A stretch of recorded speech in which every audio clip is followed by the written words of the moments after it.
Hello everyone, this is Vinay Pratap Singh. Now welcome to Shiksha classes. आज हमारी science की आपकी क्लास नंबर 5th है, जिसमें हम क्या देखते हैं, इसमें हम देखते हैं आपके रीड के पीवाईक्यू और उसी के बेस पर हम क्या देखते हैं, आपके कॉन्सेप्ट क्या उसमें यूज हो रहे हैं। देखिए, पीवाईक्यू बहुत से टीचर्स आपको करवा रहे हैं, बहुत से टीचर्स आपको पीवाईक्यू करवा रहे हैं, परंतु कॉन्सेप्ट आपको बहुत ही कम लोग बता रहे हैं।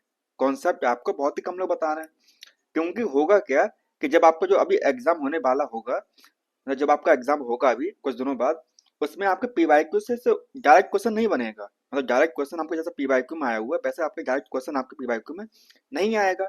परंतु जो पीवाईक्यू जो कॉन्सेप्ट यूज हुआ है, क्या यूज हुआ है, आपका कॉन्सेप्ट यूज हुआ है, उसी कॉन्सेप्ट पे नया सवाल बन के आएगा। क्या सवाल बन के आएगा? नया सवाल बन के आएगा वहां से, जिससे क्या होगा कि आप अपना एग्जाम अच्छे से क्वालिफाई कर पाएंगे, अगर आपने ये क्लास देखी होगी। चलिए क्लास शुरू करते हैं। क्लास शुरू करने से पहले हमारा आज का मोटिवेशन वो क्या है? Believe in your self, believe in your self and anything is possible. खुद पर बिलीव करें और कुछ भी क्या हो जाएगा, पॉसिबल हो जाएगा। जिस पे आप खुद पर बिलीव रखेंगे तो जो आप चाहेंगे वो आपके लिए हो जाएगा, पॉसिबल हो जाएगा आपके लिए। चलिए, तो ये हमारा आज का फर्स्ट क्वेश्चन है। क्वेश्चन क्या हमारा? Cristae are found in which cell organelle. जो आपका क्रिस्टी होता है वो किस कोशिका अंग में पाया जाता है? क्या आपका क्रिस्टी, बताइए क्रिस्टी कहाँ पाया जाता है? तुम्हारे पास ऑप्शन क्या क्या है? ऑप्शन ए है गोल्गी बॉडी, ऑप्शन बी हमारे पास में माइटोकॉन्ड्रिया, ऑप्शन सी हमारे पास में endoplasmic reticulum and option D हमारे पास में क्लोरोप्लास्ट। तो कहाँ पाया जाता है बताइए? तो सृष्टि हमको देखने को मिलती है कहाँ पर? तो वो देखने को मिलती है हमको कहाँ पर? माइटोकॉन्ड्रिया में। कहाँ मिलती है बेटा जी? तो वो मिलती है हमको माइटोकॉन्ड्रिया में, यानी कि सूत्र कणिका में देखने को मिलती है हमको। क्या मिलती है? क्रिस्टी हमको देखने को मिलती है। ओके क्लास, अगर आप इस इमेज को देख पा रहे होंगे तो देखिए, जो हमारी क्या होती है माइटोकॉन्ड्रिया, उसमें क्या होता है, उसमें हमारे 2 लेयर्स होती हैं। बाहर लेयर को बोलते हैं हम आउटर लेयर बोलते हैं, अंदर लेयर को क्या बोलते हैं हम? अंदर लेयर को बोलते हैं हमें इनर मेम्ब्रेन बोलते हैं, ठीक है ना। और उसमें क्या होता है, माइटोकॉन्ड्रिया में खुद का डीएनए पाया जाता है। क्या पाया जाता है? खुद का डीएनए पाया जाता है। किसमें? माइटोकॉन्ड्रिया में। और जो अंदर जो मैट्रिक्स होता है उसे क्या बोलते हैं? इनर मैट्रिक्स बोलते हैं। और जो बाहर होता है उसमें क्या होता है, हमारी क्रिस्टी प्रेजेंट होती है। क्या होती है वहां पर? क्रिस्टी हमारी प्रेजेंट होती है, ठीक है ना। चलिए, this is your second question. Question क्या हमारा कि विच इज इंसेक्टिवोरस प्लांट, मतलब निम्न में से कौन सा कीटहारी पादक है? क्या है हमारा? इंसेक्टिवोरस प्लांट है। तो बताइए कौन सा हमारा इंसेक्टिवोरस प्लांट होगा। देखिए, हमारा ऑप्शन ए है कसकटा, ऑप्शन बी हमारे पास में यूरिकुलेरिया, ऑप्शन सी हमारे पास में मोनोटोपा एंड ऑप्शन डी हमारे पास में क्या है, ओरो बेंचे बनाचे, ठीक है ना। तो क्या हो जाएगा आपका इसका आंसर, बताइए फटाफट। तो इसका आपका आंसर आंसर हो जाएगा आपका यूट्रिकुलेरिया। क्या हो जाएगा आपका? यूट्रिकुलेरिया आपका इसका आंसर हो जाएगा, ठीक है ना। तो आपका ऑप्शन नंबर बी हमारा। और इसी का एक भाई होता है, वो कौन सा होता है? बताइए फटाफट। कौन सा होता है? इसका एक भाई होता है छोटा सा। इसे हम क्या बोलते हैं? इसे हम बोलते हैं किस नाम से? नेफथेंसिस के नाम से जानते हैं। किस नाम से जानते हैं? नेफेथेंसस, नेफेनथेस के नाम से जानते हैं, ठीक है ना। चलिए आगे बढ़ते हैं। क्वेश्चन हमारा है क्या है कि which is red planet in our solar system. निम्न में से कौन सा सौर मंडल में हमारा लाल ग्रह होगा? तो कौन सा होगा बताइए। हमारे पास ऑप्शन ए है मरकरी यानी कि बुध, ऑप्शन बी हमारे पास में वीनस बोले तो शुक्र, ऑप्शन सी हमारे पास में मार्स यानी कि मंगल एंड ऑप्शन डी हमारे पास में क्या है, तो वो है शनि यानी कि सैटर्न। तो क्या हो जाएगा आपका? इसका आपका हो जाएगा मार्क्स आपका करेक्ट आंसर हो जाएगा। क्या हो जाएगा? मार्क्स आपका करेक्ट आंसर हो जाएगा, यानी कि मंगल ग्रह कैसा होता है बताइए। तो वो होता है हमारा लाल। कैसा होता है मार्क्स हमारा? तो वो होता है मंगल ग्रह हमारा कैसा होता है, तो वो होता है हमारा कैसा है, वो होता है लाल, ठीक है ना। आपको पता है ना, क्या पता है कि जो हमारा मार्क्स होता है उसके पास क्या होती है, दो नेचुरल सैटेलाइट होती हैं। कौन सी? Two small natural satellite. कौन सी है? स्मॉल नेचुरल सैटेलाइट्स, ठीक है ना। जैसे कौन सी होती है, एक तो होती है हमारी क्या, जिसको हम बोलते हैं फोबोस, क्या बोलते हैं उसे, बोलते हैं फोबोस बोलते हैं, ठीक है ना। और दूसरी कौन सी होती है, दूसरी हमारी होती है डेमोस। कौन सी होती है, दूसरी हमारी होती है डेमोस होती है, ठीक है ना। चलिए आगे देखते हैं। सवाल हमारा क्या है, डॉक्स। यहाँ पे लिखा हुआ है, जो हमारा डॉक्स लिखा हुआ है, इसका फुल फॉर्म क्या होती है ये हमको बताना है। तो क्या होती है हमारी, इसकी होती है directly observed treatment short courses. क्या होती है, प्रत्यक्ष प्रेक्षित उपचार छोटा कोर्स। तो बोले तो ऑप्शन नंबर ए हमारा इसका क्या हो जाएगा, करेक्ट आंसर हो जाएगा। किसका, आपका डॉग्स का हमारा हो जाएगा ऑप्शन नंबर ए हमारा करेक्ट आंसर हो जाएगा, ठीक है ना। चलिए अब आगे बढ़ते हैं। क्वेश्चन हमारा है क्या है कि which food group is richest in energy in terms of kilo calorie पर ग्राम। किसकी बात हो रही है, मतलब यहाँ पे बोला जा रहा है कि आपसे कि किसमें सबसे ज्यादा आपकी एनर्जी होगी, इन टर्म्स ऑफ किसकी टर्म में, किलो कैलोरी पर ग्राम। बोले तो निम्नलिखित में से कौन सा खाद्य समूह किलो कैलोरी प्रति ग्राम के संदर्भ में ऊर्जा में सबसे कैसा होगा, अधिक होगा। तुम्हारे पास ऑप्शन क्या क्या है, सेरेल्स, मिलेट्स एंड पल्सेस, यानी कि अनाज, बाजरा और दालें। ऑप्शन बी हमारे पास में है वेजिटेबल्स एंड फ्रूट्स, बोले तो सब्जियां और फल। ऑप्शन सी हमारे पास में है क्या है, milk, milk products, egg, meat and fishes, बोले तो दूध और दूध से बने उत्पाद, अंडा, मांस और आपकी मछली। ऑप्शन डी हमारे पास में क्या है, oil, fat and nuts, oil seed. किसकी बात हो रही है, तेल, वसा और मेवे और तिलहन। तो किसमें होता है सबसे ज्यादा, तो वो होता है हमारे किसमें, आपके ऑयल हो गए, फैट हो गए, नट्स हो गए और आपके ऑयल सीड हो गए। बोले तो तेल और वसा, मेवे और तिलहन, इनमें क्या होता है, इनमें हमारी ऊर्जा सबसे अधिक पाई जाती है, किसके मुकाबले, इन सबके मुकाबले, ठीक है ना। चलिए आगे बढ़ते हैं। सवाल हमारा क्या है, the strategy of alternation between sexual and asexual reproduction is known as. क्या बोल रहा है, यौन और अलैंगिक प्रजनन, किसकी बात हो रही है बच्चा जी, तो यहाँ बात हो रही है आपकी यौन एवं अलैंगिक प्रजनन के बीच में प्रत्यावर्तन, किसकी बात हो रही है, प्रत्यावर्तन की क्रिया को किस रूप से जाना जाता है। बोले तो क्या वह स्ट्रेटजी होगी जिसमें alternation between sexual and asexual reproduction की बात हो रही है। तो देखिए पॉली एम्ब्रियो तो नहीं होगा, क्या चीज नहीं होगा, पॉली एम्ब्रियो तो नहीं होगा। पॉली एम्ब्रियो मतलब जहां पर आपके एम्ब्रियो ज्यादा हो, कैसे एम्ब्रियो वहां पर ज्यादा हो। तो पॉली एम्ब्रियो क्या होता है, तो वो होता हमारा क्या होता है, तो वो होता है फॉर्मेशन ऑफ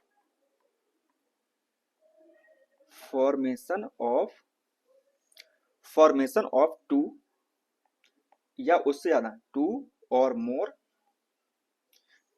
मोर एम्ब्रियोस। किसकी बात हो रही है, एम्ब्रियोस की बात हो रही है, एम्ब्रियोस फ्रॉम अ सिंगल, एक सिंगल, किससे, सिंगल फर्टिलाइज्ड एग। किसकी बात हो रही है, सिंगल फर्टिलाइज्ड एग की बात हो रही है। उससे क्या बन जाए, हमारे बहुत सारे कैसे बन जाए, एम्ब्रियो बन जाए, तो उसे बोलते हैं पॉली एम्ब्रियो। क्या बोलते हैं बच्चा जी, उसे बोलते हैं पॉली एम्ब्रियो बोलते हैं, ठीक है ना। और हम बात करें किसकी, आपकी पार्थेनोजेनेसिस की बात करें, किसकी बात करें, अगर हम बात करते हैं किसकी, पार्थेनोजेनेसिस की बात करते हैं, यानी कि अनिषेचन की बात करते हैं, तो वो क्या होता है, तो वो होता हमारा क्या है, बताइए, reproduction of of spring, reproduction of of spring.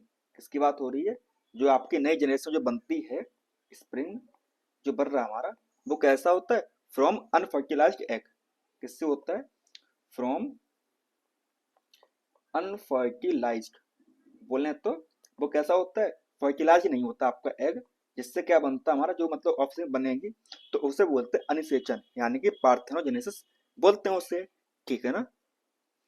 और वही हम बात करें किसकी, एपोमिक्सिस की बात करें, किसकी बात करें बेटा जी, तो हम अगर बात करते हैं किसकी, एपोमिक्सिस की बात करते हैं, तो उसमें क्या होता है, उसमें होता है, ये मतलब क्या होता है, ये मतलब एक प्रकार का आपका एक सेक्सुअल रिप्रोडक्शन होता है जिसमें क्या होता है, विदाउट फर्टिलाइजेशन। क्या होता है, अ काइंड ऑफ क्या होता है, ऑफ, आपको उसके बाद क्या हो जाएगा, अ काइंड ऑफ एक सेक्सुअल रिप्रोडक्शन, क्या होता है हमारा, ये मतलब एक प्रकार का आपका एक सेक्सुअल रिप्रोडक्शन होता है। क्या होता है, रिप्रोडक्शन विदाउट फर्टिलाइजेशन, क्या होता है, विदाउट फर्टिलाइजेशन, क्या होता है, विदाउट फर्टिलाइजेशन आपका होता है, क्या आपका एपोमिक्सिस। यानी कि अगर आपको दूसरी लैंग्वेज समझना चाहें तो आप इस प्रकार समझ सकते हैं, क्या समझ सकते हैं आप, कि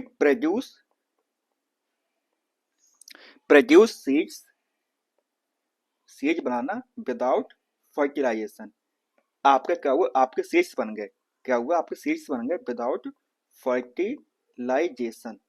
समझ रहे हैं आप, हम क्या कहना चाह रहे हैं आपसे, कि आपके बीज बन गए विदाउट फर्टिलाइजेशन, ठीक है ना। जैसे आपने देखा होगा, आपकी एग्जाम्पल कैसे, एक बेस्ट एग्जाम्पल है आपका ग्रास, क्या एग्जाम्पल है आपका, जो घास होती है ना, ग्रास इसका बेस्ट एग्जाम्पल है, ठीक है ना। और आपका पॉलीएम्ब्रियो का एग्जाम्पल कौन सा होता है, जैसे आपने देखा होगा, क्या आपके ऑरेंज, क्या देखे आपने, आपने देखे ना, ऑरेंज देखे होंगे, ऑरेंज आपके होते हैं, संतरे आपके, उसमें क्या होता है, उसमें आपके बहुत सारे बीज होते हैं, क्या होते हैं बेटा जी, उसमें बहुत सारे बीज होते हैं, उससे बोलते हैं पॉलीएम्ब्रियो, क्या बोलते हैं हम, उससे बोलते हैं पॉलीएम्ब्रियो बोलते हैं, ठीक है ना। तो बचा क्या आपका, इसमें बचा आपका हेट्रोगेमी, तो इसमें क्या होता है, इसका आपको हो जाएगा ऑप्शन नंबर सी, हमारा क्या हो जाएगा, करेक्ट आंसर इस सवाल का हो जाएगा, क्या हो जाएगा, हेट्रोगेमी इसका करेक्ट आंसर है, किसका, क्वेश्चन नंबर आपका क्या है, 6, विषम युग्मन, ठीक है ना। चलिए आगे बढ़ते हैं।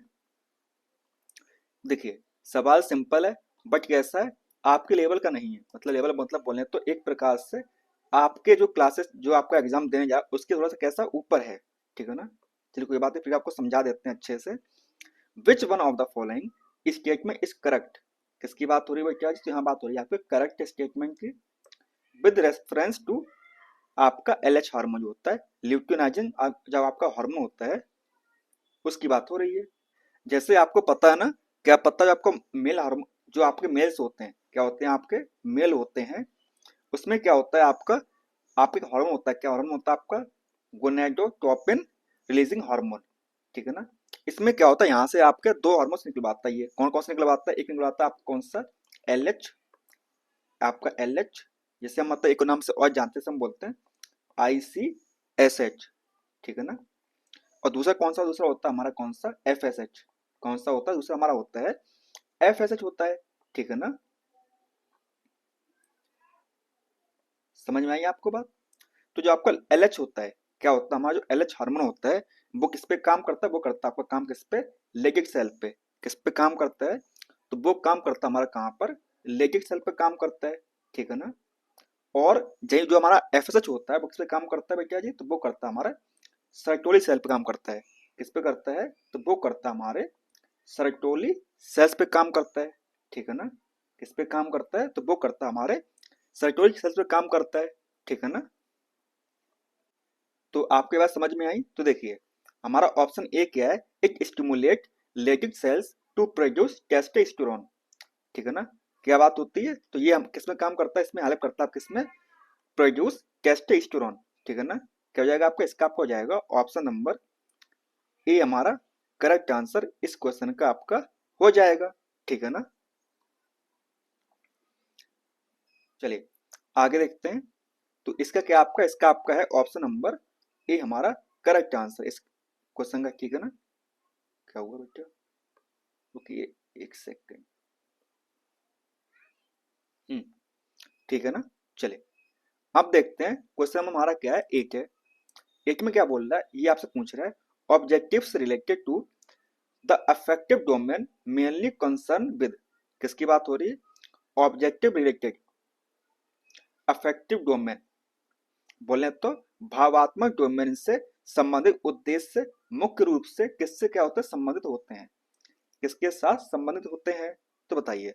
हमारे पास ऑप्शन क्या है, नॉलेज यानी कि ज्ञान, ऑप्शन बी हमारे पास में एप्लीकेशन, बोले तो आवेदन, ऑप्शन सी हमारे पास में वैल्यूइंग यानी कि मान्यता, एंड ऑप्शन डी हमारे पास में क्या है, तो वो है कॉम्प्रीहेंशन यानी कि अवधारणा।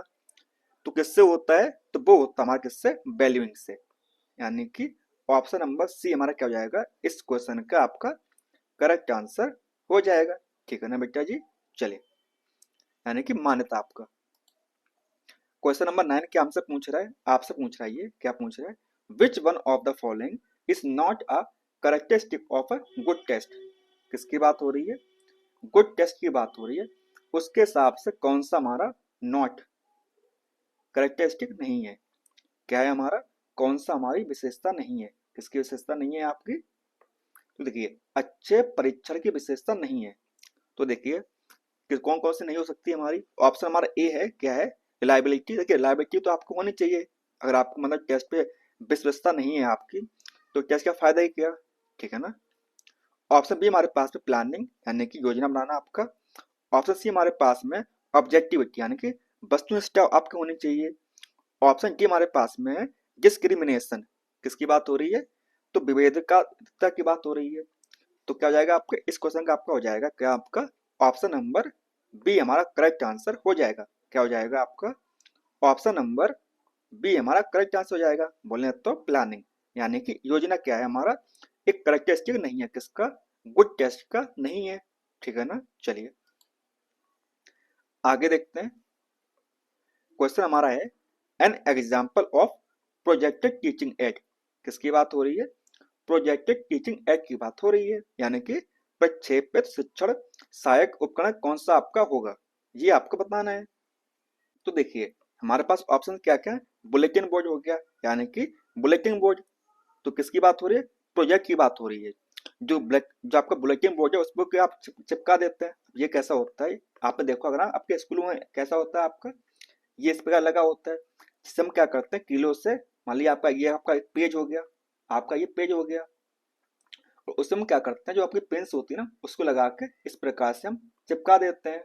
ठीक है ना। तो ये क्या होता है आपका, ये होता है आपका बुलेटिन बोर्ड होता है। ऑप्शन बी हमारे पास में क्या है, ओवरहेड प्रोजेक्टर। किसकी बात हो रही है, ओवरहेड प्रोजेक्टर की बात हो रही है। और ऑप्शन सी हमारे पास में क्या है, चार्ट, बोले तो आलेख। एंड ऑप्शन डी हमारे पास में क्या है, तो ये हमारा हो जाएगा मॉडल, यानी कि मॉडल हमारा। तो देखिए आपका क्या हो जाएगा, फिर इसका आपका हो जाएगा ओवरहेड प्रोजेक्टर। क्या हो जाएगा बेटा जी, इसका आपका हो जाएगा ओवरहेड प्रोजेक्टर, आपका करेक्ट आंसर हो जाएगा। ठीक है ना।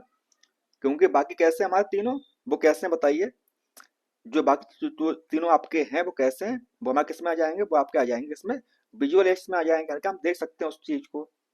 चलिए आगे बढ़ते हैं। ऑप्शन नंबर, क्वेश्चन नंबर क्या हमारा 11 है। 11 क्या हमसे पूछ रहा है, ये पूछ रहा है out of the following which teaching aid which teaching method gives important to the mental conclusion, यानी कि कौन सा हमारा टीचिंग मेथड होगा जो हमें क्या देगा, इंपॉर्टेंस देगा किसकी, मेंटल कंक्लूजन की।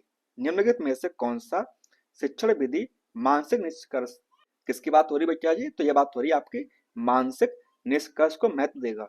तो कौन सा देता है आपका, ऑप्शन क्या हमारे पास में, ऑप्शन ए है लेक्चर कम डेमोन्स्ट्रेशन मेथड, बोले तो व्याख्यान से प्रदर्शन विधि। कौन सी आपकी, व्याख्यान से प्रदर्शन विधि आपकी। ऑप्शन बी हमारे पास में क्या है, लेक्चर मेथड यानी कि व्याख्यान विधि। ऑप्शन सी हमारे पास में क्या है, प्रॉब्लम सॉल्विंग मेथड यानी कि समस्या समाधान विधि हमारी। एंड ऑप्शन डी हमारे पास में क्या है, लेबोरेटरी मेथड यानी कि प्रयोगशाला विधि। तो क्या हो जाएगा आपका, तो ये आपका हो जाएगा कौन सा आपका, प्रॉब्लम सॉल्विंग मेथड। क्या हो जाएगा आपका, इसका आपका हो जाएगा ऑप्शन नंबर सी हमारा करेक्ट आंसर इस क्वेश्चन का आपका हो जाएगा। क्या हो जाएगा, समस्या समाधान विधि क्या हो जाएगी, इस सवाल की, इस सवाल का करेक्ट आंसर हो जाएगा। चलिए आगे बढ़ते हैं। क्वेश्चन हमारा है क्या है, one of the following which comes under product of science. जो आपका विज्ञान है उसका प्रोजेक्ट आपका क्या हो सकता है, निम्नलिखित में से कौन सा विज्ञान के उत्पाद के अंतर्गत आता है, किसके अंतर्गत आता है आपका, विज्ञान के विज्ञान के उत्पादक के रूप में कौन सा आता है, तो बताइए कौन सा आता है आपका। सेम सवाल हमने आपको कल भी करवाया हुआ था, सेम सवाल हमने आपको कल भी करवाया हुआ था। तो कौन सा आता है, तो वो आते हैं आपके साइंटिफिक लॉस।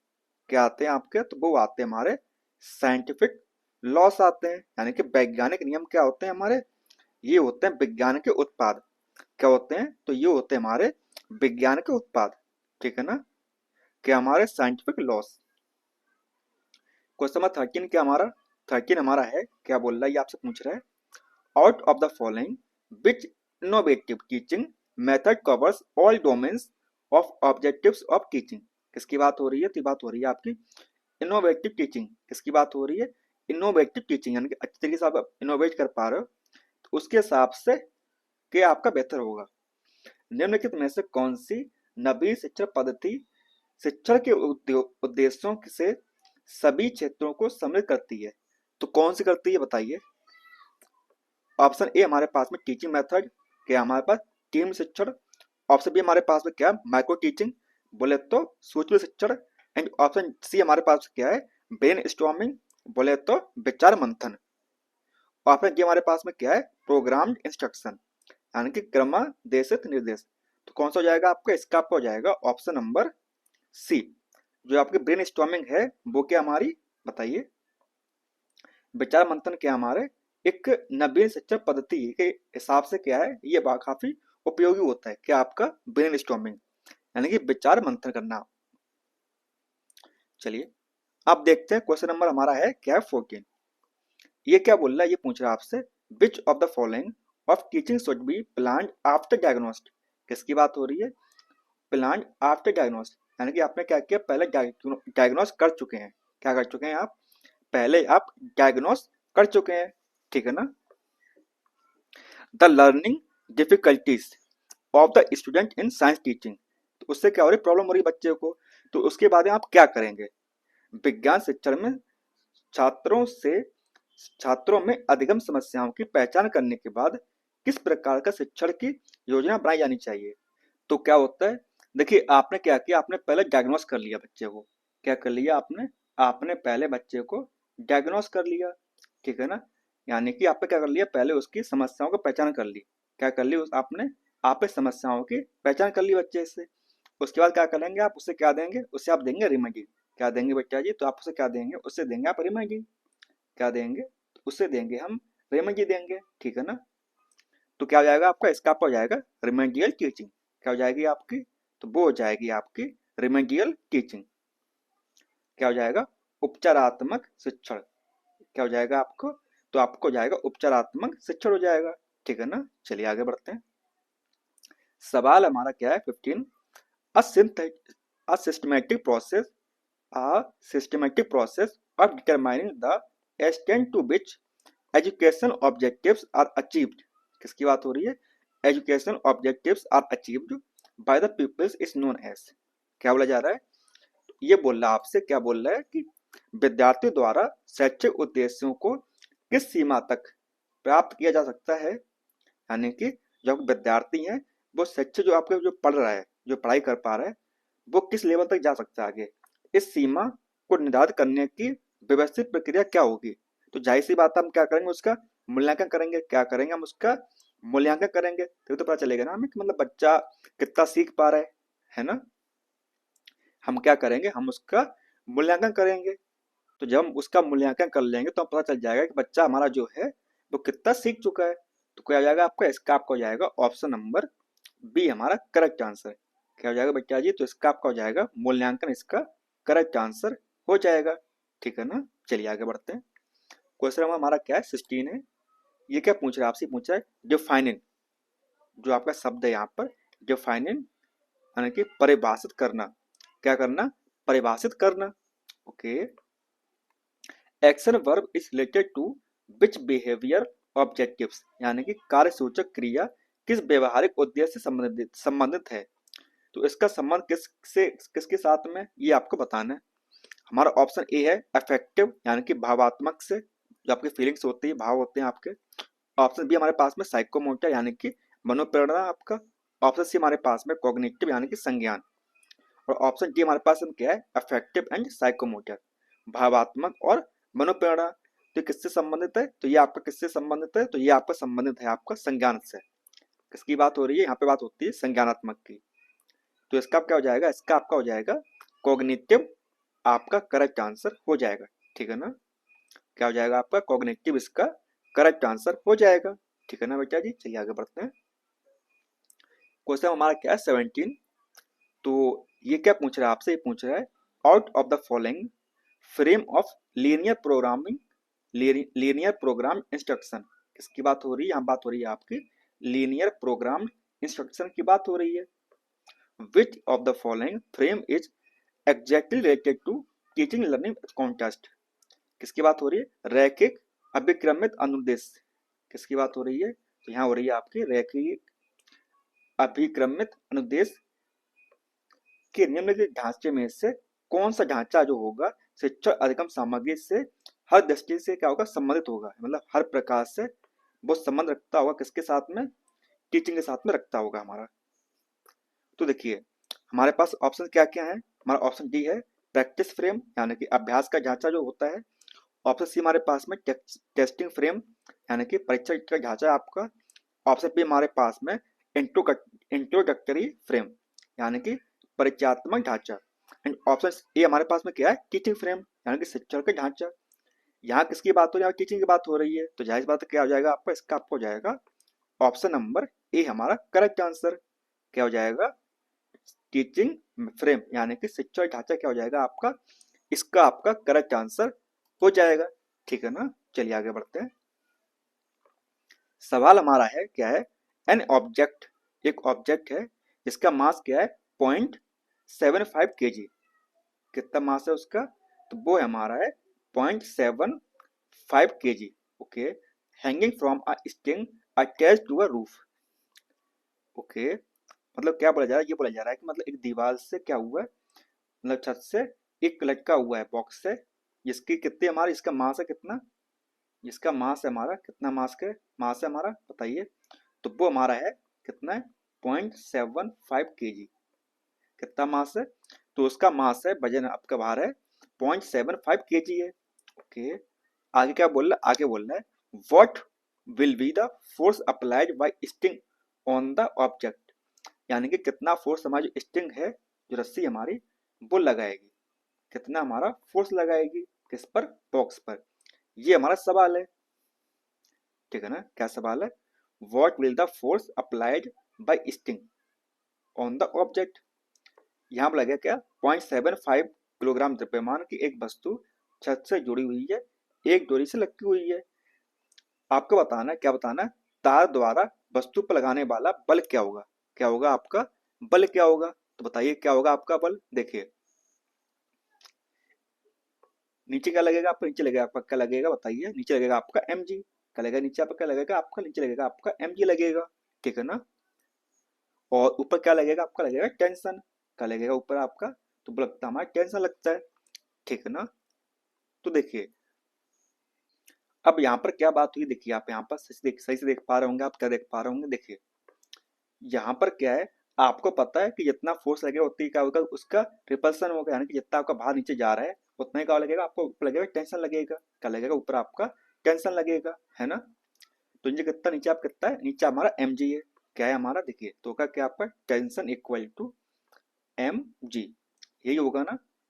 तो मास कितना हमारा? मास दिया हुआ है 0.75, और जी कितना हमारा? जी हमारा है कितना हो जाएगा हमारा? जी हमारा बताइए। जी हो जाएगा हमारा 9.81। कितना हो जाएगा जी हमारा? तो वो हो जाएगा हमारा 9.81। तो टेंशन कितना आ जाएगा? टेंशन हमारा आ जाएगा कितना आ जाएगा? तो वो आ जाएगा हमारा 7.35 न्यूटन। ठीक है ना? टेंशन क्या है हमारा? एक प्रकार का फोर्स है। क्या है हमारा? टेंशन। तो वह क्या हमारा? एक प्रकार का फोर्स है। तो क्या हो जाएगा आपका? इसका आपका हो जाएगा ऑप्शन नंबर बी हमारा करेक्ट आंसर। क्या हो जाएगा बेटा जी? तो वो हो जाएगा हमारा ऑप्शन नंबर बी हमारा करेक्ट आंसर हो जाएगा। ठीक है ना? चलिए आगे बढ़ते हैं। सवाल सिंपल है। Which of the following statement is true, यानी कि इनमें से हमारा कौन सा हमारा सही होगा, सत्य होगा? क्या होगा? कथन हमारा सत्य होगा। For a oscillating simple pendulum, किसकी बात हो रही है? तो एक सिंपल पेंडुलम की बात हो रही है। किसकी बात हो रही है बेटा जी? तो वो बात हो रही है हमारी एक सरल लोलक के दोलन की बात हो रही है। किसकी बात हो रही है? सरल लोलक के दोलन की बात हो रही है। ठीक है ना? तो क्या हो जाएगा आपका? इसका आपका हो जाएगा, क्या हो जाएगा आपका? ऑप्शन नंबर बी हमारा करेक्ट आंसर इस क्वेश्चन का हो जाएगा। क्या हो जाएगा आपका? जो आपके पोटेंशियल एनर्जी होती है, क्या होती है आपकी पोटेंशियल एनर्जी? वो क्या होगी? मैक्सिमम होगी कहाँ पर? मैक्सिमम डिस्प्लेसमेंट पोजीशन पर होगी, यानी कि जितना आप दूर जाएगा ना उतनी क्या होगी, उसकी पोटेंशियल एनर्जी कैसे हो जाएगी, सबसे अधिक हो जाएगी। यानी कि अधिकतम विस्थापन की स्थिति में स्थितिज ऊर्जा जो होगी कैसी होगी, आपकी अधिक होगी। ठीक है ना। चलिए आगे देखते हैं। क्वेश्चन हमारा है 20, वो क्या पूछ रहा है आपसे, वो पूछ रहा है which of the following temperature is not possible. कौन सा टेम्परेचर आपका पॉसिबल नहीं हो सकता है, क्या नहीं हो सकता आपका टेम्परेचर आपका पॉसिबल नहीं हो सकता है। निम्नलिखित में से कौन सा तापमान संभव नहीं है, बताइए कौन सा तापमान आपका संभव नहीं है। हमारे पास ऑप्शन क्या क्या, ऑप्शन हमारे पास है -8 Fahrenheit, -8 Celsius, -8 kelvin and -8 radium. ठीक है ना।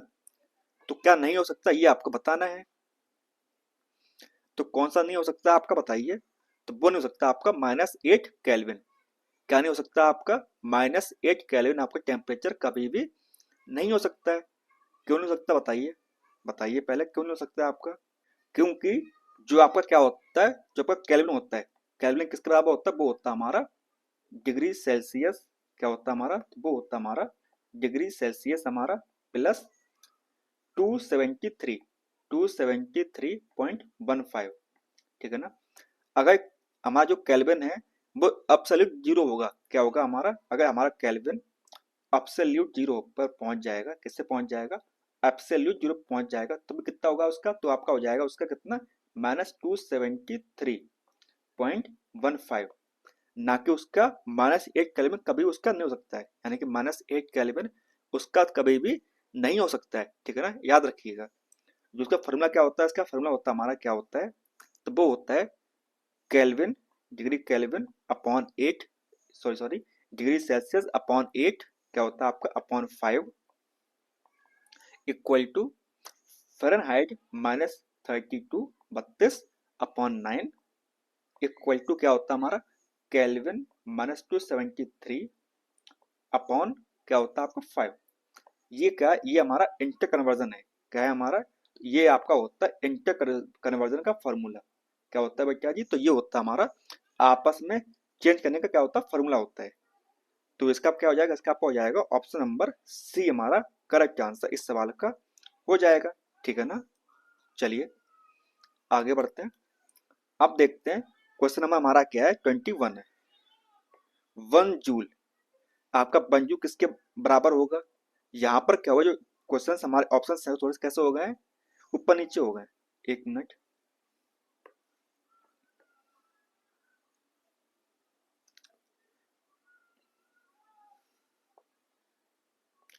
आपका ऑप्शन ए और ऑप्शन बी जो है मतलब प्रॉपर सही है।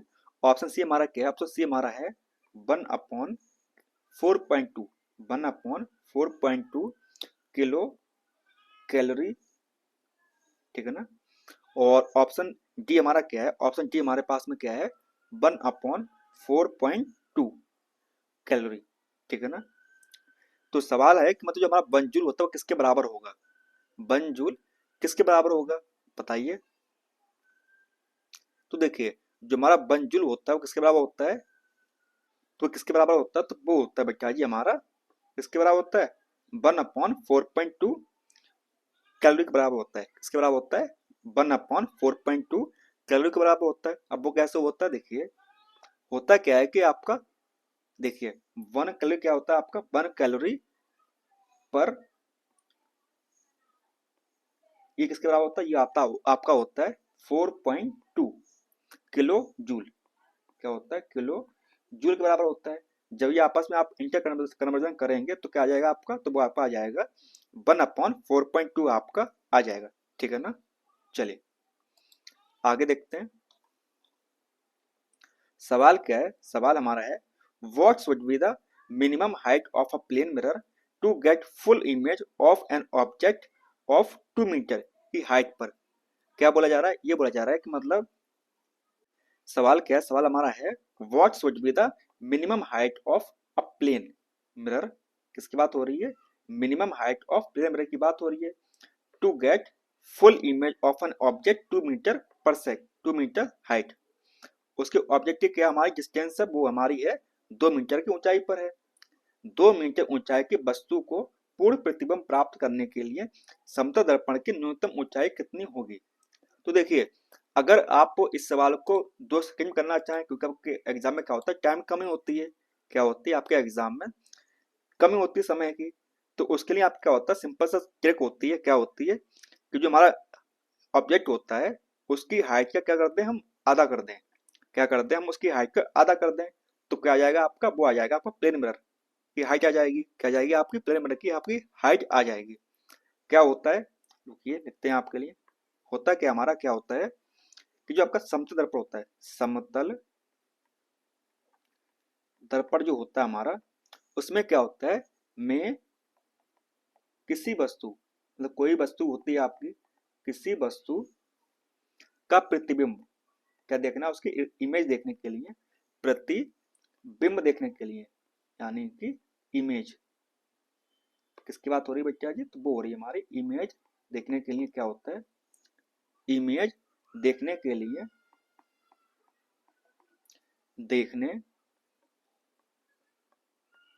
देखने के लिए वस्तु की ऊंचाई, किसकी ऊंचाई, वस्तु की ऊंचाई, यानी कि हाइट ऑफ ऑब्जेक्ट, ऊंचाई बोले तो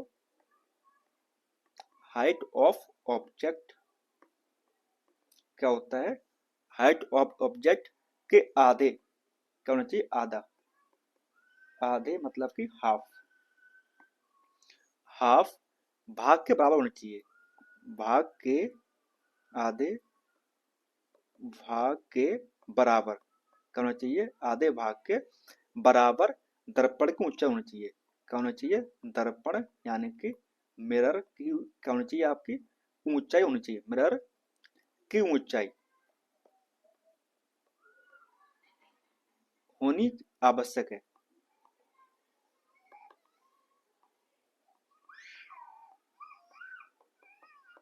ठीक है ना, आपको बात समझ में आई। तो क्या हो जाएगा आपका, इसका आपका हो जाएगा ऑप्शन नंबर ए हमारा करेक्ट आंसर हो जाएगा। ठीक है ना बेटा जी, क्या हो जाएगा आपका ऑप्शन नंबर ए हमारा करेक्ट आंसर हो जाएगा। चलिए अब देखते हैं क्वेश्चन नंबर, क्या हमारा क्वेश्चन नंबर हमारा है 23। क्या बोल रहा है, ये बोल रहा है साउंड ट्रांसमिशन टेक्स प्लेस, यानी कि ध्वनि संचरण किस प्रकार के रूप में होगी। तो किस प्रकार से होती है, हमारे पास ऑप्शन है, क्या क्या है, स्टेशनरी ट्रांसवर्स वेव, यानी कि स्थिर अनुप्रस्थ तरंग। ऑप्शन बी हमारे पास में प्रोग्रेसिव ट्रांसवर्स वेव, यानी कि क्रमिक अनुप्रस्थ तरंग। ऑप्शन सी हमारे पास में क्या है, प्रोग्रेसिव लॉन्गिट्यूडिनल वेव्स, कैसी वेव, क्रमित अनुदैर्ध्य तरंग। और यह आपके पार्टिकल फॉर्म, यानी कि कण के रूप में। तो किस रूप में होती है, तो वो होती है हमारी किस रूप में, तो वो होती है हमारी प्रोग्रेसिव लॉन्गिट्यूडिनल वेव्स के रूप में। किसके रूप में होती है, वो होती है हमारी क्रमिक अनुदैर्ध्य तरंग के रूप में होती है। ठीक है ना, तो ये आपको कहाँ देखने मिलेगा, ये आपको मिलेगा कहाँ पर, क्लास 9th की एनसीईआरटी। क्या है हमारी क्लास 9th की एनसीईआरटी, जिससे आपको क्या है, चैप्टर उसका नाम क्या है, साउंड। जब आप साउंड पढ़ेंगे जाके तो वहां पर आप क्या होगा, इस सवाल का जवाब आपको मिल जाएगा। ठीक है ना, चलिए आगे देखते हैं।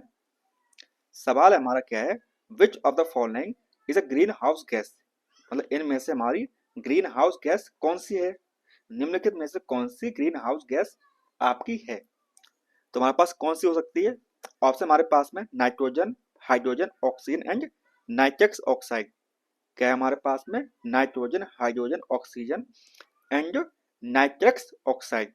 तो क्या हो जाएगी आपकी ग्रीन हाउस गैस, तो वो हो जाएगी आप कौन सी, नाइट्रस ऑक्साइड आपका क्या हो जाएगा, ग्रीन हाउस गैस आपका हो जाएगा। ठीक है ना, तो क्या हो जाएगा आपका, इसका आपका हो गया ऑप्शन नंबर डी हमारा करेक्ट आंसर हो गया है। चलिए आगे बढ़ते हैं। सवाल है हमारा क्या है, chemical formula of ammonium nitride, किसकी बात हो रही है बेटा जी, तो ये बात किसकी हो रही है बताइए, तो ये बात हो रही है हमारी अमोनियम नाइट्राइड की बात हो रही है। किसकी बात हो रही है, अमोनियम नाइट्राइड की बात हो रही है।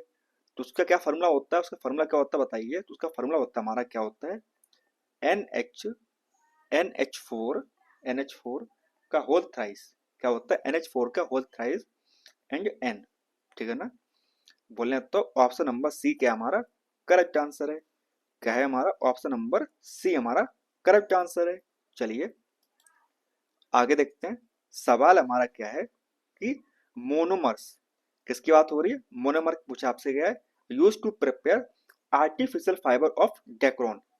डेक्रोन बनाने के लिए जो मोनोमर यूनिट होती है वो क्या होती है? यानी कि कृत्रिम फाइबर डेक्रोन को तैयार करने के लिए उपयोग किया जाने वाला एकलक निम्न में से कौन सा है? बताइए कौन सा होता है हमारा? बताइए बताइए। कल ही बताए थे हम आपको। देखिए आपको एक चीज और बता दें, जो हमारा क्या होता है डेक्रोन होता है। क्या होता है हमारा डेक्रोन? उसका एक नाम और होता है। क्या नाम होता है? इससे हम किस नाम से और जानते हैं? इससे हम जानते हैं टेरिलिन के नाम से जानते हैं। इससे हम टेरिलिन के नाम से भी जानते हैं। किस नाम से जानते हैं? टेरिलिन के नाम से भी जानते हैं। ठीक है ना? और ये बनता कैसे बताइए? ये किस प्रकार से बनता है? कल ही बताए थे हम आपको। तो ये बनता हमारा किस प्रकार से? तो ये बनता हमारा किससे? Ethylene glycol. किसकी बात होती है? तो बात होती है हमारी किसकी? एथिलीन ग्लाइकोल प्लस किसके साथ में? कैरिप्थेलिक एसिड। यानी कि जो क्या होता है आपका कैरिप्थेलिक एसिड जो होता है हमारा, कैरिप्थेलिक एसिड साथ क्या बनता है हमारा? तो वो बनता है हमारा टेरिलिन, या आपका क्या बन जाएगा आपका? तो वो बनता है क्या हमारा? डेक्रोन। ठीक है ना? कहाँ पे लिखा हुआ है? ये लिखा हुआ आपका कहाँ पर बताइए? ऑप्शन नंबर कहाँ पर है ये? तो ये हमारा है ऑप्शन नंबर सी में, एथिलीन ग्लाइकोल और कैरिप्थेलिक एसिड। ठीक है ना? क्या हो जाएगा आपका? Ethylene glycol and terephthalic acid. ठीक है ना? चलिए अब आगे बढ़ते हैं। आपका क्वेश्चन नंबर क्या है? 27 है। ये क्या आपका? एंटा एसिड। किसकी बात हो रही है? आपकी एंटा एसिड की बात हो रही है। Substance used for the treatment of acidity in stomach. क्या होता है आपका? पेट में अम्ला के उपचार के लिए प्रयुक्त जो आपका एंटा एसिड होता है, उसका क्या काम होता है? ये आपको बताना है। किसकी बात हो रही है? आपकी बात हो रही है एंटा एसिड की बात हो रही है ना? और किसमें आपका, अगर आपको पेट में क्या हो जाती है? आपको हो जाती है एसिडिटी। क्या हो जाती है आपको? तो वो हो जाती है आपको एसिडिटी हो जाती है। तो हम क्या लेते हैं? तो हम लेते हैं इनो लेते हैं। क्या लेते हैं बच्चा जी? तो हम क्या लेते हैं? हम लेते हैं इनो। अब इनो में क्या होता है बताइए? क्या होता है इनो में आपका? तो हमारे पास ऑप्शन क्या क्या है? ऑप्शन हमारे पास में कॉस्टिक सोडा, ऑप्शन बी हमारे पास में कास्टिक पोटास, ऑप्शन सी हमारे पास में milk of magnesia, and option D हमारे पास में क्या है? ल्यूनार कॉस्टिक। तो क्या होता है उसमें? वो होता है हमारा क्या है? Milk of magnesia. क्या होता है हमारे पास में? तो वो होता है मिल्क ऑफ मैग्नीशिया, यानी कि दूध, दूध या मैग्नीशिया। ठीक है ना? चलिए आगे बढ़ते हैं। सवाल है हमारा 28 नंबर का। तो वो क्या है? कोल। किसकी बात हो रही है बच्चा जी? तो बात हो रही है हमारी कोल की बात हो रही है। किसकी बात हो रही है? कार्बन की बात हो रही है। Okay. Containing maximum percentage of carbon. जो हमारा कोयला होता है उसमें कितना नंबर का आपका, जो आपका क्या होता है, कार्बन पाया जाता है? कितना परसेंटेज? कितना मैक्सिमम? सबसे ज्यादा किसमें होगा? ये आपसे पूछा गया है। तो ऑप्शन क्या हमारे पास? ऑप्शन हमारे पास में पीट। क्या हमारे पास है? पीट ऑप्शन है। लिग्नाइट। ऑप्शन सी हमारे पास में बिटुमिनस। ऑप्शन सी डी हमारे पास में क्या है? एंट्रासाइट। क्या हमारे पास में? एंट्रासाइट है। तो किसमें होता है सबसे ज्यादा आपका? तो वो होता है हमारा किसमें? तो वो होता है हमारा एंट्रासाइट में। किसमें होता है बेटा जी? तो वो होता है हमारा एंट्रासाइट में। सबसे ज्यादा क्या होता है हमारा? मैक्सिमम परसेंटेज ऑफ कार्बन होता है। क्या होता है हमारा? मैक्सिमम परसेंटेज ऑफ कार्बन होता है हमारा। ठीक है ना? चलिए, और सबसे कम किसमें होता है बताइए? सबसे कम किसमें होता है? Minimum percentage of carbon. Minimum percentage of carbon किसमें होता है? ये बताइए फटाफट। किसमें होता है? तो वो होता है हमारा किसमें? लिग्नाइट में। किसमें होता है? तो वो होता है हमारा किसमें? लिग्नाइट में होता है। ठीक है ना? किसमें होता है बेटा जी? तो वो होता है हमारा लिग्नाइट में। ओके। चलिए आगे बढ़ते हैं। अब देखिए क्वेश्चन नंबर क्या है? 29 है। Which of the following is an output device? इनमें से हमारी आउटपुट डिवाइस कौन सी होगी? ये हमारा सवाल है। तो ऑप्शन हमारे पास में MICR, यानी कि magnetic ink character recognition. Option C हमारे पास भी, हमारे पास क्या है? ऑप्टिकल करेक्टर रिकॉग्निशन, यानी कि OCR। ऑप्शन सी हमारे पास में ऑप्टिकल मार्क रीडिंग, यानी कि OMR। ऑप्शन सी ये हमारे पास क्या है? विजुअल डिस्प्ले यूनिट, यानी कि BDU। तो क्या होती है हमारी आउटपुट? तो वो होती है हमारी, क्या होती है, विजुअल डिस्प्ले यूनिट, बोले तो वीडीयू, ठीक है ना। तो इसका क्या हो जाएगा आपका? इसका आपका हो जाएगा ऑप्शन नंबर डी हमारा करेक्ट आंसर। चलिए अब बढ़ते हैं आपका आखिरी सवाल आज का।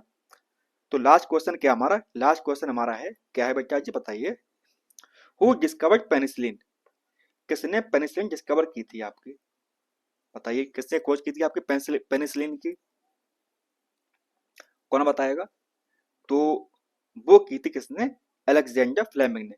किसने की थी? तो वो की थी आपके अलेक्जेंडर फ्लेमिंग सर ने की थी, ठीक है ना। किसने की थी बच्चा जी? तो वो की थी हमारे अलेक्जेंडर फ्लेमिंग सर ने की थी। और कब किया था? तो ये किया था आपको 1928 में। कब किया था? तो वो किया था आपका 1928 में। कब किया था बच्चा जी? तो वो किया था उन्होंने 1928 में, ठीक है ना। याद रहेगा आपको ये चीज। चलिए अगर हम बात करें किसकी, एडवर्ड जेनर की बात करें, किसकी बात करें, एडवर्ड जेनर सर की बात करें, तो उन्होंने क्या डिस्कवर किया? तो उन्होंने डिस्कवर क्या किया तो बताइए। तो उन्होंने डिस्कवर किया था आपका स्मॉल पॉक्स की वैक्सीन। क्या किया था? स्मॉल पॉक्स की जो वैक्सीन होती है वो डिस्कवर की थी किसने? आपके एडवर्ड जेनर सर ने की थी, ठीक है ना। और आप रॉबर्ट हुक को तो जानते ही हो, उन्होंने क्या किया? तो उन्होंने क्या किया बताइए। तो उन्होंने क्या किया था? तो उन्होंने क्या किया तो बताइए। तो उन्होंने किया था आपको सेल की डिस्कवरी की थी। किसकी की थी? सेल की डिस्कवरी की थी उन्होंने, ठीक है ना। चलिए तो आज की क्लास के लिए आपको इतना ही था। मिलते हैं आपसे नेक्स्ट क्लास में, तब तक के लिए धन्यवाद।